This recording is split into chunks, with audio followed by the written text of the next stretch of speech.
about to get this underway.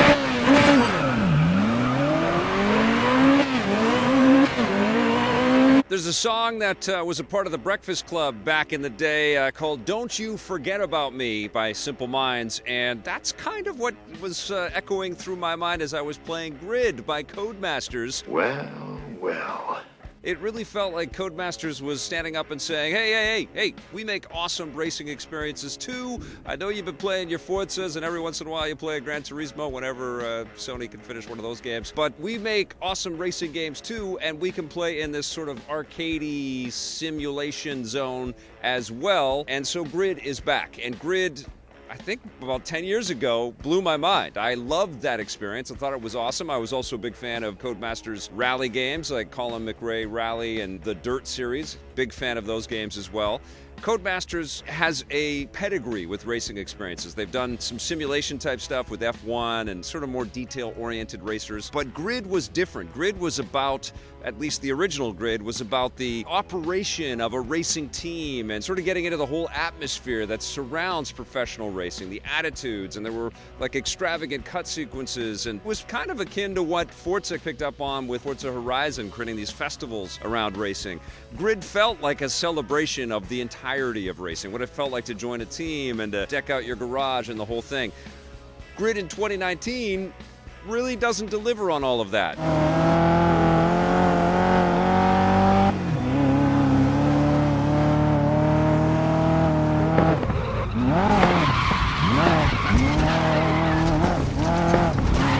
It's really a stripped-down version of how Grid exists in our memory, and don't you forget about it. Does Barry Manilow know that you raid his wardrobe? This game focuses on the racing, and it does give you a ton of racing, and you get a lot of vehicle types. You've got GT cars, like super fast supercars, Ferraris, and things like that. You've got touring cars, which are a little bit like the rally cars out there, and they handle fantastically on cement, on the asphalt. Little invitational vehicles like Mini Coopers and things like that. Stock cars like muscle cars in there. Every variant in between, and you get to race in a bunch of different events and cups sort of tied to these different racing vehicles and these types, and you get all kinds of international locations. You're in Spain, you're across the United States, you're in Japan, and lots of really well detailed environments to just whip past. All right, we'll get back to that shortly because it's time to get started. I did find, like in a lot of racing games, that I appreciated the beauty that I was seeing, but it was kind of lost on me as I was just trying to navigate the hairpin turns and focus on my racing line and try not to get smunched up by all the competition that was out there. But when I was rewinding, which I had to do whenever I got hit by a vehicle and crashed into a wall or I made a mistake, I would press that rewind. You have a limited number of rewinds, by the way. I would backtrack, and then while I was backtracking, I'm like, wow, this track is gorgeous. Look at all of these exquisite details. I especially love the Barcelona track. But when you're racing, you're just like caught up in the thing. And I think that's part of the deal with racing games in general. It's like, yes, they spend a fortune on making all of these beautiful worlds for us to race around in, but when you're in the game, it's just like, I don't care, I'm just looking for that first place. And I was definitely doing that while I was playing Grid.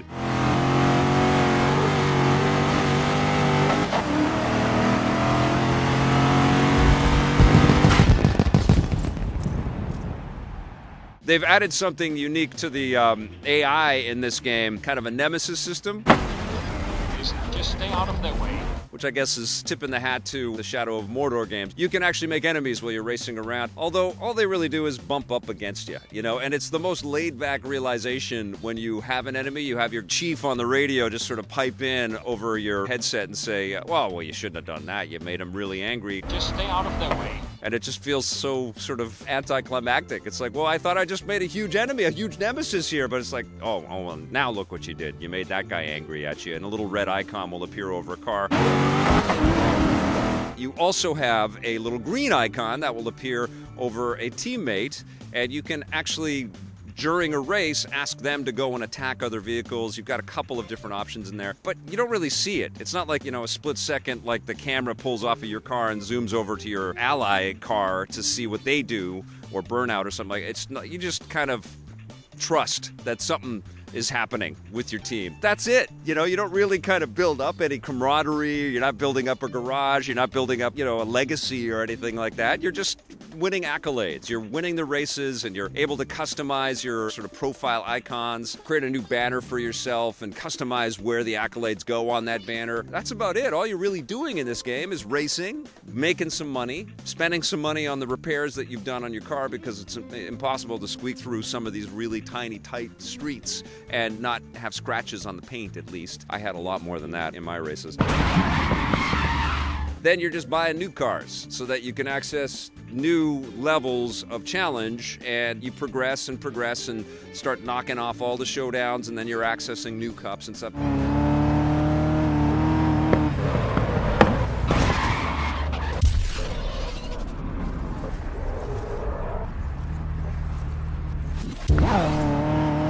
It's really just a game that's focused on the racing. Now, I will say that there's nothing wrong with that. I think it's totally cool, because ultimately what happens with racing experiences, and as beautiful as it is to explore these open worlds in Forza Horizon, you end up just going, well, I just want to race. I just want to race. I want to progress. I want to level up. I want to get into the new stuff. I want to get some new cars. And that's what Grid offers you. So you don't get all the extra, little details and widgets that we kind of expect out of a modern day racing game. But the core racing is really tight and really fun. There's a great disparity between the Mini Coopers and Ford GTs. You're going to feel very different in the horsepower of each.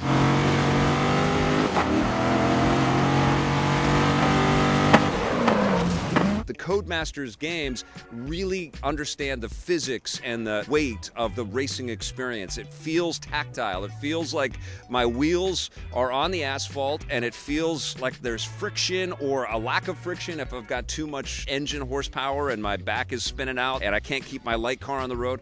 All of that is so expertly tuned, but it's still very accessible. It's not a sim, so I did find myself leaving the track and sliding around on the grass and stuff like I do in every sim game that I do. But I didn't feel like I was being especially penalized for that. It didn't feel like a grueling grind like some sim games can feel. This one feels like, especially with that rewind feature, it feels like it's really guiding you back to the fun, core, sort of second-to-second experience that Grid delivers. And it does deliver. It's a beautiful game. The graphics are great. The handling is really, really nice. There's tons of races. So there's a lot of value there. It just doesn't have all the whiz-bang extras that we expect out of modern racing games. And frankly, that's some of the stuff that Grid proposed when this franchise launched initially. It's like Grid kicked off a lot of this idea of adding all of these stories and extra bits and extra sort of RPG types of hooks around the racing.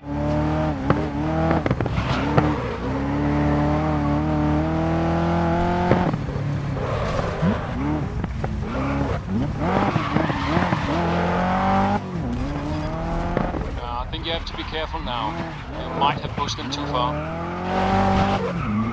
But I love Grid. I love that it's back. To me, it kind of feels like, just like Simple Minds with Don't You Forget About Me, that Codemasters is throwing Grid back out into the fray, revitalizing the franchise, because they have remade that original Grid a few times. You can get that on mobile. It's a much-loved original title, that first Grid game. But I think what they're trying to do is revitalize this brand, see how it does, and then pour assets back, maybe through DLC-type content or through subsequent iterations of this game for future generations. I will say, I'm playing this game just as all of this news around the new functionality on the PlayStation 5's controllers is starting to hit the interwebs. Sony has sort of hit the news that there's going to be some really cool new Force-Feedback Tactility, some haptic feedback on the triggers and the buttons on the new controller. And as I was squeezing the right trigger to step on the gas in Grid, and then squeezing the left trigger to step on the brake in Grid, I was feeling like, man, it would be really nice if that interplay was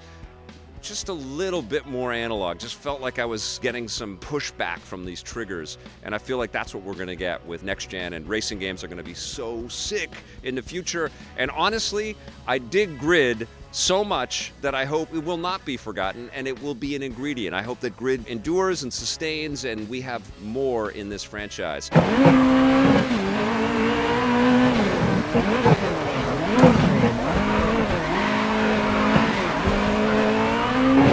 Is this game everything I hoped it would be? Nope. But it's still really fun. If you're a racing aficionado, if you love the racing core experience, you're going to have a lot of fun racing in this in solo play because the AI is actually pretty challenging. And then you're going to be jumping online and playing multiplayer races and having a blast there as well. Grid is solid. I'm going to give it a 7.5 out of 10.